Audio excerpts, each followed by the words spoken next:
عقیدے کی اہمیت زیادہ ہے یا عمل کی زیادہ ہے؟ بولو نا. عقیدے کی. اب عقیدے کی اہمیت زیادہ ہے تو عقیدے بہت ہیں اسلام میں. ایک توحید کا عقیدہ، رسالت کا عقیدہ، آخرت کا عقیدہ، جنت جہنم کا عقیدہ، فرشتوں کے وجود کا عقیدہ. تو ان میں سب سے اہم عقیدہ کون سا ہے؟ توحید. اب میں کبھی توحید بیان کرتا ہوں نا تو لوگ اس پہ بھی کہتے ہیں یار یہ اس سے تو فلاں مسلک کے لوگوں کو تکلیف ہو رہی ہے، اس سے تو آپ کے ویورز کٹ رہے ہیں. تو میں ان سے کہتا ہوں بھائی اگر یہ بھی بیان نہیں کریں گے، توحید بھی اگر کھول کھول کے بیان نہیں کریں گے تو بہتر نہیں ہے کہ میں بھی ایک چھولے کی ریڑھی لگا لوں؟ کیا ہو گیا؟ یعنی اگر قرآن کی جو ایک تو عقیدے سے اس کا تعلق ہے جس کی اہمیت عمل سے زیادہ، اور پھر عقیدے میں سب سے اہم عقیدہ کیا ہے؟ توحید. اور توحید میں بھی آگے یاد رکھو توحید کی اپوزٹ کیا ہے؟ شرک. توحید کا الٹ کیا ہوتا ہے؟ شرک. تو شرک کی نفی کرنا توحید ہی ہے نا. تو سب سے بڑا شرک پتہ ہے کیا ہے؟ اللہ کے سوا کسی کو مدد کے لیے پکارنا. یہ شرک کی سب سے بڑی قسم ہے اور سب سے خطرناک قسم ہے جس نے ہمیشہ مشرکوں کو برباد. ہر دور کے مشرک اس قسم کے شرک میں مبتلا ہوئے ہیں. وہ یہ نہیں کہتے تھے کہ اللہ جیسا اللہ بھی کوئی ہے، وہ کہتے تھے جیسے اللہ سے ہم ڈائریکٹ پکاریں تو بھی ٹھیک ہے، لیکن اللہ نے کچھ اختیارات اپنے بندوں کو بھی دے دیے ہیں، ان کو بھی پکارا جا سکتا ہے. اسی شرک کی نفی کے لیے دنیا میں پیغمبر آتے رہے ہیں، اور اسی کے لیے اللہ نے ہم سے ہر نماز کی ہر رکعت میں کہلوایا ایاک نعبد و ایاک نستعین، اے اللہ صرف تیری عبادت کریں گے. اللہ کو پتا تھا یہ عبادت کے مفہوم میں گھما دیں گے بات کو، اس لیے اگلا جملہ کہلوایا ایاک نستعین، مدد صرف تجھی سے. استعانہ مدد کو کہتے ہیں. تو اب یا اللہ مدد کے علاوہ تمام راستے اللہ نے بند کر دیے کہ نہیں کر دیے؟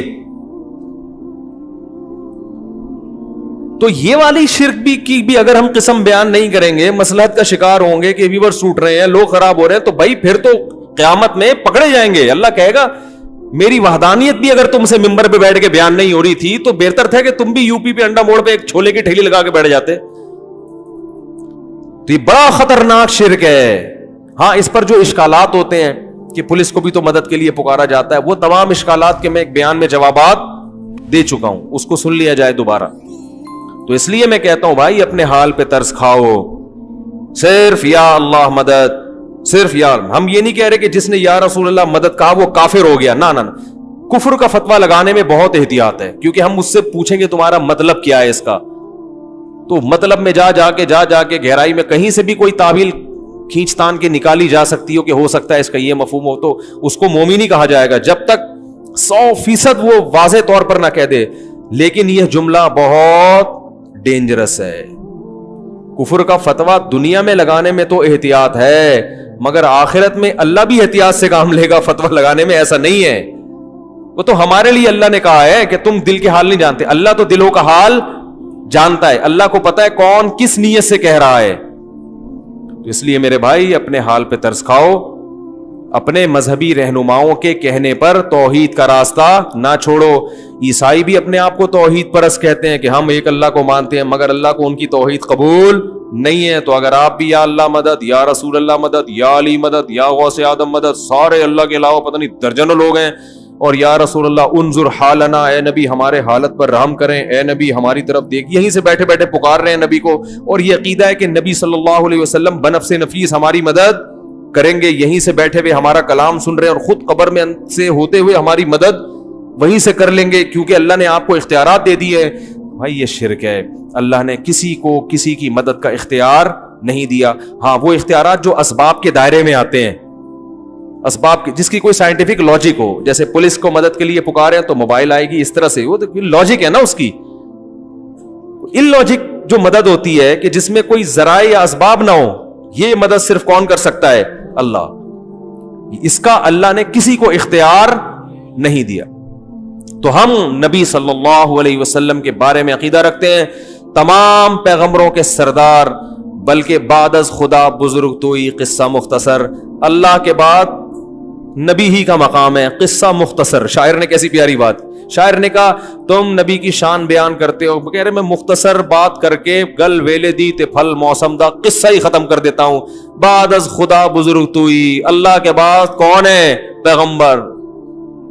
جس کی بھی تعریف کی جائے نا, اس سے اونچا مقام کس کا ہے؟ نبی کا. پھر آپ کسی کی تعریف کریں, زمین آسمان کے قلابے ملا دیں, وہ تعریف نبی کی تعریف نہیں ہوگی, نبی کا مقام اس سے اونچا ہوگا. سب سے اونچے کون ہے؟ نبی. لیکن اختیارات نہیں ہیں, بگڑی نہیں بنا سکتے کسی کی, کسی کو اولاد نہیں دے سکتے, کسی کو روزی نہیں پہنچا سکتے, کسی کی بگڑی نہیں بنا سکتے, اور چاند کے 2 ٹکڑے نہیں کر سکتے. لوگ کہتے ہیں چاند کے 2 ٹکڑے بھی تو وہ نبی نے نہیں کیے, وہ اللہ نے کیے ہیں. نبی کو حکم تھا اشارہ کر دے میں ٹکڑے کر دوں گا. تبھی نبی سے مشرکین اور بھی معجزوں کا مطالبہ کرتے تھے, آپ یہ کریں آپ یہ کریں. نبی نے فرمایا کہ سبحان ربی هل كنت الا بشر رسولا, میں تو انسان ہوں بھائی, میں یہ نہیں کر سکتا کہ یوں اشارہ کروں نہریں جاری ہو جائیں, میرے میں اختیارات تھوڑی ہیں. تو اللہ نے کر دیے تھے ٹکڑے, اللہ نے مجھے حکم دیا تم آپ اشارہ کریں تو میں کر دوں گا. تو جب اللہ کرنا چاہتا ہے, میں نے اشارہ کیا اللہ نے کر دیا, اب اللہ نہیں چاہ رہا تو میں کہاں سے کروں گا بھائی, نہیں ہو سکتا. یہ جگہ جگہ نفی کی گئی ہے, جگہ جگہ نفی کہ میں نہیں کر سکتا, میں انسان ہوں. وَلَوْ كُنْتُ عَالَمُ الْغَيْبِ لَاسْتَكْثَرْتُ مِنَ الْخَيْرِ, اگر میرے پاس اللہ کی طرح غیب کا علم ہوتا, مجھے سب پتا ہوتا مستقبل میں کیا ہونے والا ہے, تو مجھے تو کبھی کسی قسم کا کوئی نقصان ہوتا ہی نہیں. یہ میں قرآن کی آیتیں پڑھ رہا ہوں آپ کے سامنے, 2 ٹوک عقیدہ قرآن نے بیان کیا, اس میں کوئی کنفیوژن باقی نہیں رکھی ہے. ما کانا کا وما یکونو, جو پہلے ہو چکا سارا کچھ نبی کو اس کا بھی علم تھا, جو بعد میں ہوگا اس کا بھی علم تھا. تو غلط ہے بھائی یہ عقیدہ. جتنا اللہ نے بتا دیا اس کا نبی کو علم ہے. ہاں وہ اللہ نے ہم سے بہت زیادہ بتایا ہے. علماء مثال دیتے ہیں کہ ہمارے علم اور نبی کے علم کی مثال دریا اور قطرے کی ہے. جیسے دریا میں ایک قطرے کی نسبت دریا کی طرف ہو تو کوئی حیثیت ہے, تو اتنا اللہ نے علم دیا ہے نبی کو ہماری نسبت. لیکن اللہ کے علم اور نبی کی مثال پھر دریا اور قطرے کی ہے. سمجھ رہے ہیں؟ کتنی جگہ قرآن میں آتا ہے یسألونک عن الساعہ, یہ لوگ آپ سے پوچھتے ہیں قیامت کب آئے گی, نبی کہہ دو علمها عند ربی, مجھے نہیں پتا کب آئے گی, اللہ کو پتا ہے. سب باتوں کا آپ نے نہیں بتایا, بہت سی باتوں میں آپ نے کہا مجھے علم نہیں ہے. تو یہ عقیدہ کہ سب کچھ علم تھا, ساری چیزوں کا علم تھا, یہ شرک ہے, کفر ہے. یہ اللہ کی صفت علم ہے, نبی کو کیا کر رہے ہیں؟ شریک کر رہے ہیں. تو اپنے ایمان کو بچاؤ, توحید کے بغیر مغفرت کا امکان نہیں ہے. چاہے راتوں میں تہجد کے محراب بنا دو ماتھے کے اوپر, چاہے رو رو کے پاگل ہو جاؤ, اللہ نہیں مغفرت کرے گا. 2 ٹوک الفاظ میں کہہ دیا اللہ نے. پہلے اللہ کو اللہ سمجھا جائے گا تو پھر اللہ سے مانگا جائے گا. تبھی اللہ نے کہا مانگنے سے پہلے بھی کیا, ایاک نعبد و ایاک نستعین کا اقرار. حدیث میں, بخاری کی حدیث ہے, نبی صلی اللہ علیہ وسلم نے فرمایا کہ بندہ جب سورہ فاتحہ پڑھتا ہے تو کہتا ہے الحمدللہ رب العالمین, تو اللہ تعالیٰ بندوں سے کہتے ہیں حمیدنی عبدی, میرے بندے نے میری حمد و ثنا کی ہے. وہ سکھائی بھی اللہ نے. جب کہتا ہے الرحمن الرحیم تو اللہ کہتے ہیں اثنا علی عبدی, میرے بندے نے میری ثنا خوانی کی ہے, مجھے رحمان اور رحیم کہہ کے پکارا ہے. پھر جب بندہ کہتا ہے مالک یوم الدین, روز جزا کا مالک ہے, تو اللہ کہتے ہیں مجدنی عبدی, میرے بندے نے میری بزرگی اور میری شان کو بیان کیا کہ میں مالک ہوں گا قیامت کے دن. پھر انسان کہتا ہے, جب مسلمان نماز میں کہتا ہے ایاک نعبد و ایاک نستعین, اے اللہ صرف تیری عبادت کریں گے, صرف تجھ سے مدد مانگیں گے. تو اللہ کہتے ہیں ھذا بینی و بین عبدی, یہ میرے اور بندے کے درمیان ایگریمنٹ ہو گیا ہے. یہ کیا ہو گیا ہے؟ اس نے وعدہ کر لیا ہے, اب اس وعدے کے بدلے میں اس کو کیا دوں گا, ولی عبدی ما سأل, اب یہ دعا مانگنے کے قابل ہوا ہے, اب جو مانگے گا دوں گا اس کو. اس ایگریمنٹ کے بغیر اللہ نہیں دے گا. ولی عبدی ما سأل, اب یہ کیونکہ پچھلی امتیں اسی لیے تو ہلاک ہوئی ہیں, اللہ سے بھی مانگ رہے ہیں, حضرت عیسیٰ ابن مریم سے بھی مانگ رہے ہیں, عزیر کو ابن اللہ کہہ دیا, تو اب اللہ سے بھی مانگ رہے ہیں, درباروں پہ جا کے بھی مانگ رہے ہیں. نوح علیہ السلام کی جو قوم تھی اللہ سے بھی مانگتی تھی, بتوں سے بھی جا کے مانگتی تھی, تو اللہ نے کہا یہ والا مجھے یہ انداز پسند نہیں ہے. تو پہلے ہم سے ایگریمنٹ کروا لیا. اور دیکھو نماز میں تلاوت ضروری ہے, جہاں سے چاہے پڑھو. لیکن ہر نماز میں اللہ نے پہلے کہا کہ یہ پڑھو گے تو پھر آگے پڑھنے کی اجازت دوں گا. یہ پہلے ہر سورہ فاتحہ جتنی پڑھی جاتی ہے نا, اتنی کوئی سورت پڑھی نہیں جاتی ہے. ہر نماز میں, ہر رکعت میں, تراویح میں 20 رکعتوں میں ہم ہر دفعہ تھکتے نہیں ہیں. لوگ کہتے ہیں یار اب یہ تو سن لی ہے نا, بچپن سے سنتے آ رہے ہیں, آگے چلو. اللہ کہتے ہیں نا نا نا نا نا, جب تک زبان سے یہ ایگریمنٹ نہیں کرے گا نا کہ تجھی سے مانگوں گا کسی اور سے نہیں, اس وقت آگے چلنے ہی نہیں دوں گا میں تجھے. 20 کیا 40 بھی پڑے گا تو ہر دفعہ یہی پڑھنا پڑے, پھر تہجد میں اٹھے گا پھر یہی پڑھنا پڑے, فجر کی 2 سنتیں میں پھر یہی ایگریمنٹ, مرتے دم تک یہ ایگریمنٹ تجھ سے کرواتا رہوں گا. اور ہم نماز کے سلام کے بعد اسی ایگریمنٹ کی دھجیاں اڑانا شروع کر دیں, کتنی بڑی اللہ کے غضب کو دعوت دینے والی بات ہے.